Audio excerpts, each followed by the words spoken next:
Let's get into it. I want to know what they actually say here for the Little Nightmares thing. I'm actually intrigued. Hey guys, Super Horror Bro Mike here, and in Hi today's guys. video we venture into a living nightmare as we join two Let's go. children fighting to survive a world full of monstrous dangers at every turn. This is the story of A Little Little Nightmares Nightmares 2 2. Explained. Before beginning, let me Explained. quickly outline what this video entails. This exploration of Little Nightmares 2 will serve as both a story recap and theory video. We begin as I walk you, the viewer, through the game. I was giving beat by theories as beat, well, acting bro. as a nice way to It's catch a up game on the overall theory. story and its most memorable moments. At certain points, I hated we those will bitches. stop to don our theory Once caps the and analyze YouTube the videos come out, you'll information, see how I do with that. special I hate attention everything. paid to that unforgettably strange Ending. and morbid ending and what exactly it all means. So sit back, relax, and enjoy this full breakdown of Little Get your Nightmares 2's story popcornies. and its ending. Yes, sir. The game opens as we are drawn down a long corridor that bends and distorts before our very eyes. A large doorway is found at the end of this corridor, with the door itself featuring a With the carving eye. of the iconic eye symbol seen throughout the Little Nightmares series. Yeah, Before the we get one. to see what may lie Eyeballs, they behind were this trying to door, hide it a from blast of static sends us flying back like a out of the TV. television screen in the middle of a forest clearing. Here, a I young didn't even boy realize we with a came out of bag the covering his TV in head the first, awakens at the with a beginning. jolt. Damn, that's actually This good. is Mono, our I main protagonist, never and realized that. character we must navigate through the many deadly environments of Little Nightmares world. Mono, seemingly without clear purpose, sets Mono. off into the gloomy woodland ahead. The deeper into these woods he ventures, the more hostile his surroundings become, forced to evade many dangers, including falling trees and bear traps hidden beneath the leafy floor by the local hunter. Okay, man, It it's isn't yapping now, long bro. before Mono reaches the cabin of Of this the hunter, hunter, and yep. upon finding his way inside, he makes a surprising discovery. Mono follows the The sound hunter was of low-key music kind of downstairs, like cooler and than the locked others. inside a basement is a young girl who we know as Six, although her iconic Six. yellow raincoat is nowhere to be seen. She plays a music box which emits a familiar tune. Is this from the first game song? Because it's been a long time since I like between the Using first two a games. nearby axe, Mono manages to break down the door to Six's prison and spring her free. Unfortunately, she doesn't trust his kindness and takes flight. Mono manages to catch up to Six, who is attempting to reach the attic in order to secure her escape. The two soon realise that two They can heads, help each no other, matter innit? how small, are certainly better than one, and so form an uneasy alliance in order to survive. Now things begin to go a little more smoothly as the duo solve puzzles and work together to I died escape there the hunters' multiple clutches. times.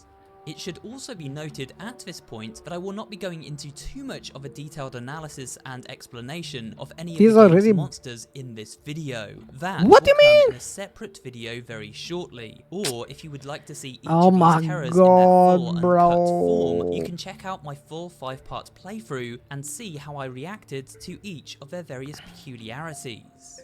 The hunter hot on their trail, Mono and Six outrun the glare of his flashlight and blasts of his shotgun, wading through slimy That was swamps cool. and desperately rushing from cover to cover until they happen upon a garden shed. That might be the best Six part of locks the game, I door while can't Mono lie. grabs a spare gun from the wall. It takes all of the strength the two can muster, I'm tired but as hell. justice is served and the hunter given a taste Kablowie. of his own Yep. medicine.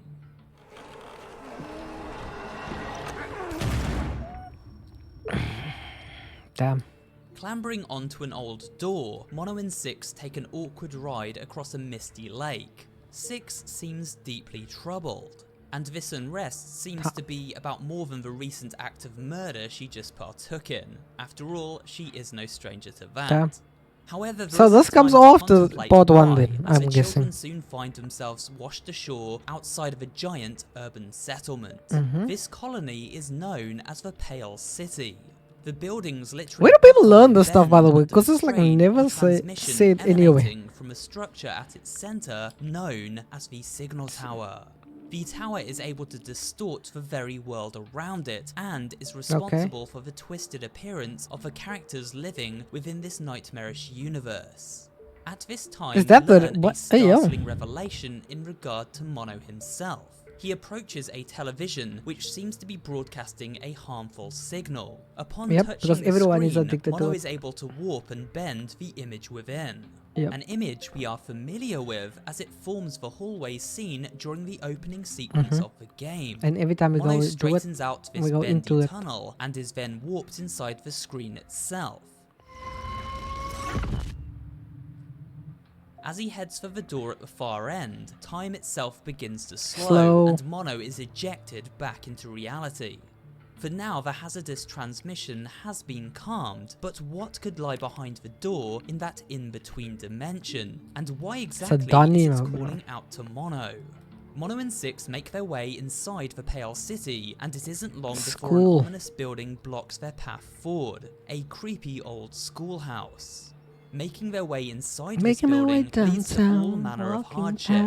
The school is inhabited by mischievous students known as the bullies, and a terrifying teacher watches over them. This teacher has been so warped by the signal tower that her neck is now able to stretch out like a snake to horrifying lengths. I hated it. It is also worth noting what exactly it is these students are being taught by their teacher. Oh wait, I never even Looking picked to it the up. chalkboard here and the scrawlings of this kid in detention here, we see an eerily common theme.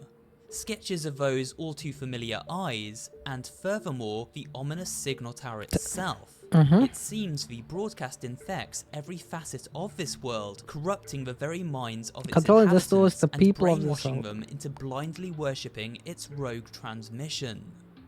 After becoming trapped inside a fallen locker, Mono finds himself powerless to help as Six is overpowered and stolen away by a group of schoolhouse bullies. Stranger Things. It is now up to Mono to save his newfound companion, so he continues on alone. A series of hair-raising encounters with both teacher and student unfolds as Mono makes his way through libraries, dinner halls, and science labs. This nonsense. Eventually, he manages to reunite with Six, who has been strung up by her captors. Mono saves her from this torment, and the two seem to form a stronger bond because of it. However, at this point in the story, Six's slightly preoccupied demeanor takes a more sinister turn. It isn't long before, upon encountering another bully, Six goes out of her way for vengeance and kills in a very angry and sadistic fashion. If this off the Little Nightmares 1, then that makes normal, because she's evil as well. After escaping through the vents of the schoolhouse with an enraged, bloodthirsty teacher in hot pursuit, the kids find themselves once again on the cold and rainy streets of the Pale City. It isn't long before they happen upon a rather interesting garment of clothing, a yellow raincoat, which Six immediately uses to take shelter from the damp outside. This raincoat and its inclusion at this point in the story of Little Nightmares 2 is an interesting point to pick up on. Why? Well, because it raises some questions as to where exactly in the overall timeline is this game, this sequel fits. Yeah, this is a video explaining what's happening, and you will relate to it again. Question later. Next stop is the hospital, another creepy building our heroes must traverse on their journey into the heart of darkness. The hospital is home of the Mad Doctor, a big back doctor, obese creature bundled into a mass of overalls who hangs from the ceilings of the hospital wards, creating horrifying works of art in his surgery. The Doctor makes a living via the creation of masks, which he sells onto those who can afford to hide their deformities. This explains why so many monsters from the original game wear these masks, that makes so much sense. Privileged beings such as this hunter because people, the big bags in part 1 always lift up their face. The Doctor isn't the only because he's selling them and stuff. Damn, Mono that's and Six actually good. encounter living body parts such as these spider-like hands which scuttle through the dimly lit hallways, looking to put the squeeze on anything that crosses their path. Luckily, Mono is a dab hand at breaking bones with is that how you're supposed to beat him? By dodging the jump and then hitting them? Like patients. These were once I think I done it wrong. Who approached the Doctor looking for a little cosmetic surgery, but got more than they signed up for. The Doctor has removed everything that made these unfortunate souls human, and they now inhabit mannequin bodies, shuffling about in the darkness. However, shining a light on these patients freezes them Shine to a the light spot, on me. as if in that moment they remember the bright light of the operating theatre and are sent back to a time they had previously forgotten. A time when they were Lost once a human. Damn. One might ask, how does the Doctor transform his patients from human to mannequin and yet keep them alive? It's an interesting question, and once again, one I can only offer my own theory on for you to consider. To explain this process, we must take a look at another element of Little Nightmares 2 I had previously neglected to mention. Hugging the man's The Spirit's Children, or glitches as they are referenced in the game's menu screen. These glitches are echoes of the past, souls left behind after the host's body has been taken, but remain within the realm of the living as a result of the signal tower and its refusal to let anything escape its broadcast range. These souls are frozen catch a in few time of them by the transmission, so to speak. What's even more interesting about these ghosts is that Mono is able to consume them, sucking them up into his body almost as a form of energy. Energy. It's you and me. For later in the video. Shots. The Doctor uses this electric chair to fry his victims, making them stare hypnotically into a drawing linked to the broadcast. This keeps the soul trapped in our reality, and the body can then be disposed of or repurposed for other means. The glitched out soul transferred into a new host body. In this case, the mannequin-esque works of art the Doctor enjoys crafting. Before leaving the hospital, Mono and Six are chased down by the Doctor himself, who luckily does not manage to sign them up for his patient waiting list. Instead, because he gets after cooked a mad dash to the incinerator room, the duo are able to trick the Doctor into crawling inside the furnace, burning him alive in a true Hansel and Gretel style moment.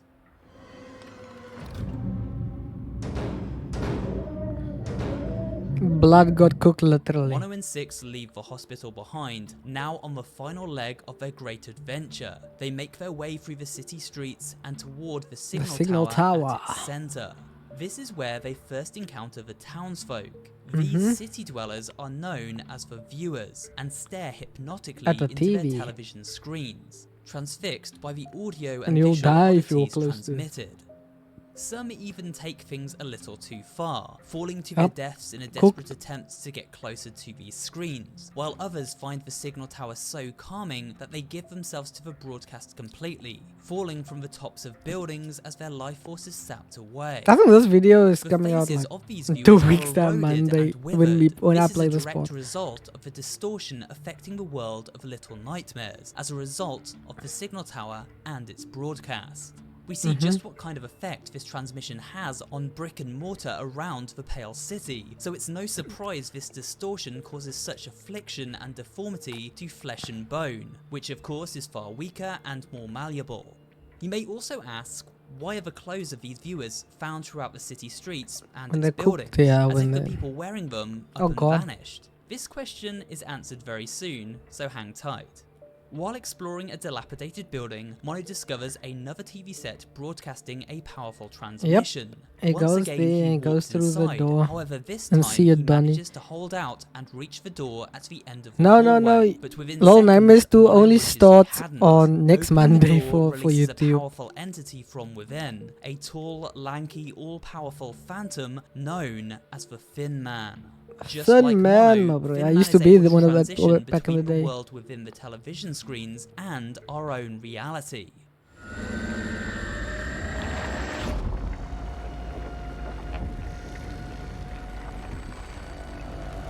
Six and Mono desperately try to escape his grasp, but unfortunately, Six doesn't pick the best hiding place and is taken. Yeah, Six better get cooked though. From this chilling sequence we learn something very unsettling about Thin Man and his implications on the rest of this tormented world.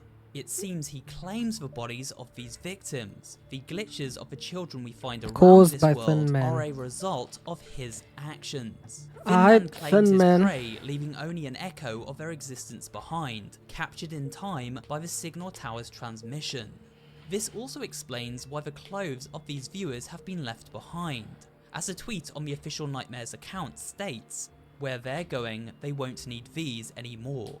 The viewers have been claimed by the signal tower, but before the tower takes their bodies, it first consumes Takes their their life mind- force, oh, okay. quite possibly to power itself. As the viewers are transfixed to the broadcast, their bodies erode and energy is drained until they wither and die, at which point I'm Thin Man understanding. claims them for the tower. Mono makes his way through the streets alone, avoiding droves of mindless yet savage viewers who seem pretty ticked off every time our hapless adventurer interrupts their static shows. Eventually, Mono remember that. encounters the horrifying ghost of Thin Man once more, who is able to slow down time whenever he is near, bending reality as if it were a signal of a television screen itself. The ghost echo of Six leads Thin Man Mono was to way the rainy cooler than streets outside the of the signal final tower boss of Little itself, Nightmares 1. where as Thin Man finally catches up, it seems all is lost. However, things are about to take a shocking turn. Mono removes the paper bag from his head, and a swell of energy begins to form around Yep. him.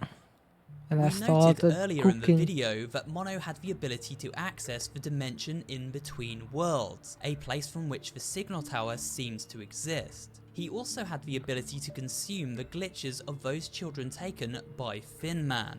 We now learn he has a very similar power. Yep. In fact, Mono is even stronger than his shadowy nemesis. Mono was cooking Thin Man Mono. He Thanas, takes on as I Thin call Man him. in an epic battle on the rain-soaked streets and eventually vanquishes him. The epic As is Thin not the Man word I'd fades use, into but eternal it was a rest, battle. Mono bends the city to his will and warps Like directly no- outside to the signal Signal tower. Tower. Strangely, the doors open wide as if to welcome him inside. The inside of a signal tower seems to be a dimension unto itself. Gravity exists for Mono as he explores, yet objects float around as if gravity isn't present at all. This A is where I pinky showed up purple haze literally at the covers end of the everything, game. and stairs lead Mono through doorway after doorway, I seemingly fell off the without stairs end. a few He times. is guided by one familiar sound, a piece of music any Little Nightmares fan will instantly recognize. The music box. Mono first heard when he met Six playing with her music box in the hunter's cabin. Dun, dun, dun, dun, dun, dun, dun.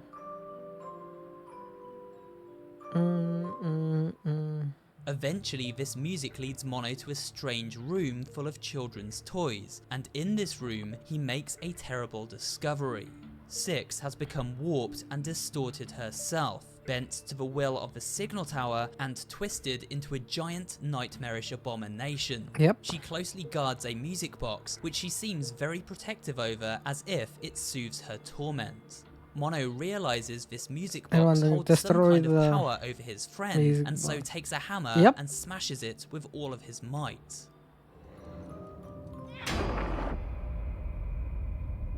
But now she's angry.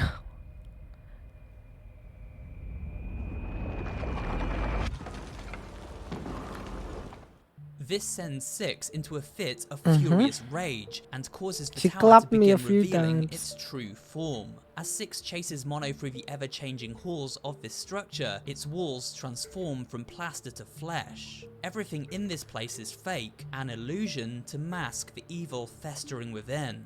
An elaborate boss battle ensues as Mono You must see, some of this stealthily stuff I'm avoid so Six and focused trick at her into moving the away from gameplay, her right, music that box I'll so that never our be able hero to may sneak realize. in for the attack. With every smash of the box, Six grows weaker but more agitated.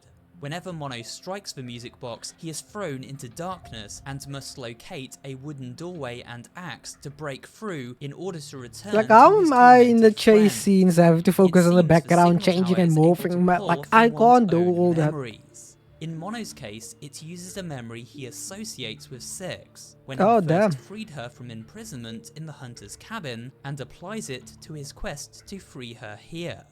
For Six, the music box is used, the one thing that Comfort. kept her calm and collected while she was held prisoner herself. However, the tower seems to use this memory against Six, making sure she guards the object that binds her to this twisted form. We know this because when Mono finally delivers the finishing turns blow back to and normal. destroys the music box, the signal tower loses its control over Six and returns her to human form. Now before we move on to the game's ending, I would like to briefly address my personal theory as to why Six looked and acted this way while held within the Signal Tower. When we think of what exactly the Signal Tower is, it seems to be a living organism, a fleshy mass disguised as a structure. The tower preys on the life force of others and uses its powers to distort and corrupt everything around it. Its fleshy form explains why bodies are taken once their energy has been sapped. Their flesh and bones are consumed to add to the tower's ever-growing mass of body parts. Those trapped inside are reduced to their most basic form. The dark side of their personalities manifest in physical form. And Six is the dark person. Games has shown to possess a cruel and sadistic persona, despite often having good intentions. This she had no good intentions. She be eating people in the first game, and then now she's angry and vengeful creature, amplified by the Signal Tower, which exploits the very darkest reaches of one's soul. Her only comfort, as stated before, the music box she associated with happy memories, and in the cruelest of twists, the tower used this happy memory to bind her. Six was guarding her own imprisonment. With Six saved from the tower's control, the two adventurers make haste and rush for the exit, the tower now fully revealing itself as a gory mess of flesh, organs and eyeballs. Remember those eye symbols we see throughout the world of Little Nightmares? Always watching. The eyes everyone seems watching. Well, they now make total sense, considering this structure that has warped the world into the nightmare it is made up from them. Six races ahead, but Mono stumbles. And then she's left behind as betrays us. Their escape collapses. At first it seems as though Six will leave him. However, at the last minute, she doubles back and catches Mono by the hand. And then she drops my ass. A few moments later. What the role? So, why this sudden betrayal? Mono saves Six at the beginning of the game, once again in the schoolhouse, and then yet again from the confines of the Signal Tower. So it seems strange that Six would let him fall, and on purpose no less. However, if we consider the kind of person Six is an asshole though, things make a little more sense. You see, Six has always looked out for her own survival first and foremost, and when we consider the events of Little Nightmares 2 and the horrors she encountered while accompanying Mono, it is logical to conclude she grew tired of being put in harm's way. While Mono had saved her, he had also exposed her to many very perilous encounters. After that, the fact we know Six is I'm not gonna play this. I play this because like people are telling me to play it. Go ban or order it in the chat. And if we pay close attention to the scenes in which Mono attempts to reach the door within the Signal Dimension, we can see the real reason he is ejected from these television sets is because Six pulls him out, sensing he is being drawn to something sinister. Knowing Mono possesses such radical powers, the same powers as Thin Man himself no less, would be a major red flag. It is likely Six felt threatened by Mono's presence and was worried he may turn on her at some point. Better to leave him behind and take no chances. But then, why did she return to him at all? Well, look to the exit. It is made up of a static portal, much like those television screens that Mono uses his powers to transition through at various points during their adventure. Six was never able to travel through these screens herself, because she did not possess such power. If we recall the ending of the original Little Nightmares, you will remember she takes the that powers, Six drained the lady of her powers and when then she herself was powerless. This sequence seems to mirror that scene. Mono, now powerless, hangs in the balance, and Six returns to him and absorbs just enough of his power to allow her to escape without the aid of her newfound friend. We are given confirmation that Six obtains an element of Mono's power in the game's true ending, unlocked by collecting up all 18 glitchy remains. What's the true ending? I didn't see this yet. We witness Six exiting the Signal Tower through a television screen, much like Mono does. However, this consumption of power has one terrible consequence. It causes Six to glitch herself. Her body cannot handle this new energy, and so while Six is able to channel the power of others, it changes her every time. In this first instance, Six loses her soul, the What? good she had Is within. that the place Her from moral part compass 1? is removed, and in its place, a hunger to fill the Oh void. my A god. hunger we know Because she's all hungry. too well. Yeah, in part 1, all time she's hungry. Oh my god.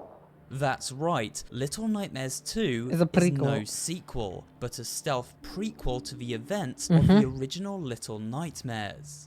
Six warps to the Maw, where she now carries an unquenchable desire to fill the Eat. void left by her split soul. A hunger which led to some Her unfortunate eating consequences. people, yeah. Which you should have eaten Vosi. So Little Nightmares 2 leads directly into the sequel, which we already played back in 2017. Mind blown, right? Okay, not Bible, not Now that his goal, use okay. has been served, Six discards Mono and leaves him to the mercy of the signal tower. But as she escapes, Six doesn't quite realise the horrifying ramifications of her actions. Mono becomes trapped at the And then bottom he of the becomes tower Thin Man. amongst the flesh and eyes, the signal tower then harnessing his remaining power and channeling itself through him. Mono takes a seat and returns the tower to its fake form, hiding its grotesque appearance behind brick and mortar once again. There is no happy ending here, Damn. no escape for poor Mono. Over the years, we see him make a chilling transformation. The signal tower corrupts his body and mind. It uses his powers to broadcast out to the world and drain those of their life force, bending their bodies into hideous forms through the distorted signal it transmits. And then they are the monsters Mono that tries to becomes kill Thin Man, who Six. has Yep. always been Thin Man. The story of Little Nightmares Where 2 did he get his is a cappy, though? never-ending cycle. Mono and his powers, exploited though they may be, are the cause of all of the evil and suffering found in all three Little Nightmares games. Six's betrayal turned Mono's pure and innocent mind To into hate one it, yep. seething with anger and hatred, a hatred the tower now uses to its advantage. That's why Six is an asshole, You may man. ask how Thin Man, who we will now refer to as Thin Mono, exists in the same time period as Young Mono. After all, the two even threw down against one another. This is fairly easy to explain if we consider how a transmission works. The signal tower puts out a broadcast, but a broadcast has no particular tie to any time zone or period. It is simply a frequency, and as long as there is something to transmit Okay. that frequency, then anything living within it is So free we're to just travel chasing across ourselves. time, existing in a separate dimension altogether. So, as Thin Man, Mono is able to travel between past, present, and And future future. at will. He simply required someone to free him from this prison, and thus travels back to his childhood to try and trick his younger self into opening the door that imprisons him, Damn. freeing him from the signal tower's control and releasing him into the outside world. Here, Thin Mono attempts to destroy Six and Young Mono, as their demise would mean an end to The whole this cycle. thing, yep. It would stop Six from betraying his younger self and prevent his eternal imprisonment inside the tower. It Damn. would also save the world from eternal damnation. Unfortunately, actually Mono interesting. is always bested by his younger, stronger self, and so the cycle repeats forever, and Mono remains forever trapped. Damn. And with that, we have come to the end of this very long and very in-depth video. This is actually far That's longer than low-key I had planned it to interesting be. though, because it was questionable how Thin Man and Mono was in the same existence, but Thin Man is just trying to cook Six because she's the reason this all happened. My hair's so chopped, man. Yeah, no. Part 3, Little Nightmares 3 better be us like shooting Six in the head or something, man. Because surely now it can't be another prequel to part 2. It needs to be something new.